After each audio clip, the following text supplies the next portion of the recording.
যারা বিগত দিনে বিভিন্নভাবে জীবন দিয়েছেন, ত্যাগ করেছেন, আত্মোৎসর্গ করেছেন, সবার প্রতি গভীর কৃতজ্ঞতা প্রকাশ করছি।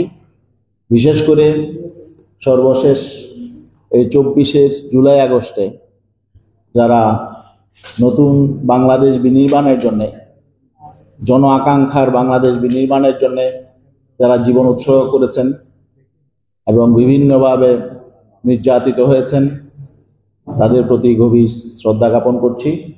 আজকে এই বর্তমান অন্তর্বর্তীকালীন সরকার প্রফেসর ডক্টর মোহাম্মদ ইউনূসের সরকার দায়িত্বভার নিয়েই এই জন আকাঙ্ক্ষা পূরণে, জনপ্রত্যাশা পূরণে জুলাই 2024 বিপ্লবের আকাঙ্ক্ষাকে, চেতনাকে ধারণ করে কিছু কমিশন গঠন করেছেন। এর মধ্যে 6টি কমিশনের প্রস্তাবনা আমাদের হাতে পৌঁছেছে এবং রাজনৈতিক অন্যান্য দলগুলোর হাতেও পৌঁছেছে। সেই প্রস্তাবনাকে সামনে রেখে আমরা লিখিতভাবে আমাদের যেখানে একমত আছি সেগুলো আমরা পেশ করেছি, দ্বিমতের জায়গাগুলো আমরা চিহ্নিত করেছি এবং আমরা প্রয়োজনীয় নতুন প্রস্তাবনা আমরা দিয়েছি। আমি আজকে এখানে যে জাতীয় ঐক্যমত্য কমিশন গঠন করা হয়েছে, নতুন বাংলাদেশ বিনির্মাণের জন্য অবশ্যই একটা জাতীয় ঐক্য গঠন করা দরকার এবং এখানে আজকের সভার সভাপতি, জাতীয় ঐক্যমত্য কমিশনের সম্মানিত সহসভাপতি, বিশিষ্ট রাষ্ট্রবিজ্ঞানী জনাব প্রফেসর আলী জিয়াদ সাহেব যে কথা বলেছেন যে শুধুমাত্র রাজনৈতিক দলগুলোর ঐক্য হলেই চলবে না, জনগণের জাতীয়ভাবে ঐক্য হতে হবে। কারণ রাজনৈতিক দলগুলোর চিন্তার বাইরেও অনেক জন আকাঙ্ক্ষা আছে, যেগুলোর ব্যাপারে হয়তো সব রাজনৈতিক দলগুলো চিহ্নিত করতে পারবে না। এই জন্যে আমরা হয়তো বিশ্বাস করতে চাই যে আপনারা সকল স্টেক হোল্ডারদের সাথে, সিভিল সোসাইটির সঙ্গে এবং সমাজের বিভিন্ন শ্রেণী পেশার সঙ্গে আপনারা আলাপ আলোচনা করছেন। বিশেষ করে আমি আজকে জাতীয় ঐক্যমত্য কমিশনকে বিশেষভাবে ধন্যবাদ জানাই আমাদেরকে এই আলোচনায়, সংলাপে আমন্ত্রণ জানানোর জন্যে। আমরা যেই বিষয়গুলোতে একমত হয়েছি, এর বাইরে যে বিষয়গুলো দ্বিমত আছে এগুলো নিয়ে হয়তো আজকে আলোচনা হবে। আর বাস্তবতার আলোকে আমরা এই কমিশন রিপোর্ট প্রকাশ করার আগে, মিডিয়ায় প্রকাশ করার পর কিছু পাবলিক পারসেপশন আছে, মানুষের মধ্যে কিছু চিন্তা আছে। আমরা যে প্রস্তাবগুলোতে একমত হয়েছে এগুলো নিয়েও মানুষের মধ্যে কিছু কথাবার্তা আছে। এর আলোকে আমরা হয়তো কিছু সংশোধনী দিব। আমার মনে হয় এই জন্য আমাদেরকে পরবর্তী আবার সুযোগ দিতে হবে।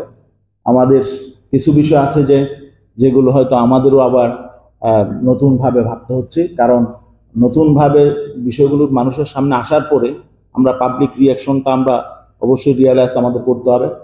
এই জন্য এই বিষয়টা আমরা সেই সময়টা আমরা চাবো আশা করি।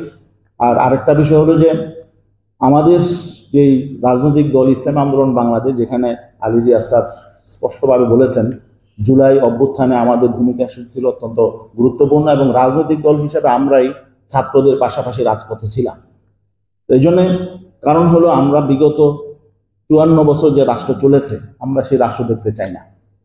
নতুন রাষ্ট্র, এবং যে জন্যে আমাদের সন্তানরা রক্ত দিয়েছেন, ছাত্র যুব সমাজ রক্ত দিয়েছে, সেটার জন্যে যা করণীয় তাই অন্তর্বর্তীকালীন সরকারকে করতে হবে। কারণ আমরা অতীতে দেখেছি রাজনৈতিক সরকারগুলো আসলে আমাদেরকে হতাশ করেছে। অতীতে অনেকবার অনেক সরকার পরিবর্তন হয়েছে, কিন্তু কেউই আসলে জনগণের কল্যাণে সেভাবে রাষ্ট্রের প্রয়োজনীয় সংস্কারগুলো করে না। এজন্যে আমাদের যেই মৌলিক যেই কথাটা থাকবে আজকে, সেটা হলো প্রয়োজনীয় মৌলিক সংস্কার অবশ্যই সম্পন্ন করতে হবে। জাতীয় নির্বাচনের দিকে যেতে হলে অবশ্যই প্রয়োজনীয় মৌলিক সংস্কারগুলো সম্পন্ন করার পরেই জাতীয় নির্বাচনের দিকে যেতে হবে। আমরা আজকে দেখছি যে নির্বাচন কমিশন থেকে বারবার বলা হচ্ছে তারা নির্বাচনের জন্য প্রস্তুত। তারা কিসের আলোকে নির্বাচনের জন্য প্রস্তুত? যেহেতু একটা সংস্কারের কার্যক্রম চলছে, তাহলে তারা কোন বিধানের আলোকে, কোন নীতির আলোকে, কোন পদ্ধতির আলোকে তারা নির্বাচনের জন্য প্রস্তুতি নিচ্ছে? এটা কিন্তু আমাদের কাছে বড় প্রশ্ন আকারে দেখা দিয়েছে। অতএব আমাদের স্পষ্ট যে বক্তব্য সেটা হলো প্রয়োজনীয় মৌলিক সংস্কার। অনেকে বলবেন ন্যূনতম কিছু সংস্কার শেষে নির্বাচনের যতটুকু প্রয়োজন হয় না, শুধু নির্বাচনের জন্য এত প্রাণ বিসর্জন হয় না, এত ত্যাগ হয় না। আর শুধু নির্বাচন হলেই মৌলিক পরিবর্তন হয়ে যাবে, মানুষের প্রত্যাশা পূরণ হবে, দেশ সঠিকভাবে পরিচালিত হবে, এটা মানুষ বিশ্বাস করে না, আমরাও বিশ্বাস করি না। কারণ অতীতে খারাপ নির্বাচন যেমন হয়েছে, কিছু কিছু ভালো নির্বাচন হয়েছে, কিন্তু ভালো নির্বাচনের পরও আমরা ভালো দেশ পাই নাই, আমরা সুশাসন পাই নাই, আমরা দুর্নীতিমুক্ত প্রশাসন পাই নাই। আমরা দেখেছি নির্বাচিত সরকারও স্বৈরাচারের ভূমিকা অবতীর্ণ হয়েছে, মানবাধিকার লঙ্ঘিত হয়েছে, অবিচার হয়েছে, বিচার ব্যবস্থাকে তারা দলীয়করণ করেছে, ব্যবহার করেছে। অতএব শুধুমাত্র একটি নির্বাচনের জন্য কিছু সংস্কার সম্পন্ন করে নির্বাচনের দিকে যাওয়ার পক্ষে আমরা নই। আমরা প্রয়োজনীয় মৌলিক সংস্কার চাই, যে জন্যে আমাদের এই 24-এর অভ্যুত্থান হয়েছে, জুলাই বিপ্লব হয়েছে। এটা সঠিক চেতনা ধারণ করি আশা করি বর্তমান অন্তর্বর্তীকালীন সরকার এবং বর্তমান সংস্কার কমিশন এবং ঐকমত্য কমিশন তারা সঠিক জায়গা চিহ্নিত করে সেটার একটা পথরেখা তৈরি করে দিয়ে এটা সম্পন্ন করে যাবেন, এটাই থাকবে আমাদের প্রত্যাশা। এবং আপনারা যে কাজে হাত দিয়েছেন মাঝপথে এটা রেখে আপনারা আমাদেরকে হতাশ করবেন না, আমরা এতটুকু আমরা আপনাদের কাছে বিনীতভাবে প্রত্যাশাটা করি। কারণ আমরা অতীতের সরকারগুলোকে দেখেছি, অতীতে বারবার আমরা সরকারগুলোকে দেখেছি, হয়তো দেখা যাবে ঘুরে ফিরে তারাই আবার হয়তো সামনে ক্ষমতায় আসার জন্য প্রস্তুতি নিচ্ছে, কিন্তু তাদের কাছ থেকে আমরা নতুন কিছু প্রত্যাশা করি না। আবারও ধন্যবাদ জানাই। আমাদের যেহেতু সুনির্দিষ্টভাবে বিষয়ভিত্তিক আলোচনা হবে, আলোচনার পরে আমরা আবার কি বিষয়ে আলোচনা হলো আমরা আবার ইনশাআল্লাহ মিডিয়ার সামনে